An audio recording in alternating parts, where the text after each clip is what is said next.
কি করতেছ?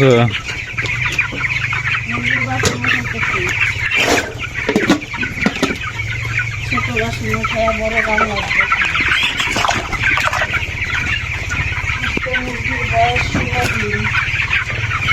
তার জন্য ছোট বাসন ওখানে হচ্ছে, কারণ ছোট বাসনের জল শেষ করে ফেলায় খায়া।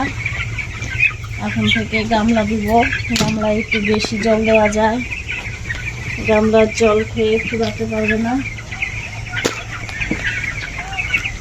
এই দেখো ছোট বাসনগুলো, এগুলোতে জল খেয়ে শেষ করে ফেলায়।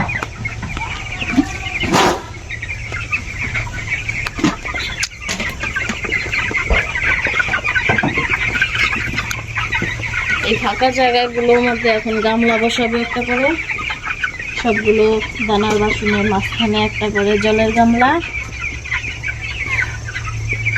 এখন পাইপ দিয়ে জল দিব, ট্যাঙ্কি ভরে গেছে, জলের ট্যাঙ্কি।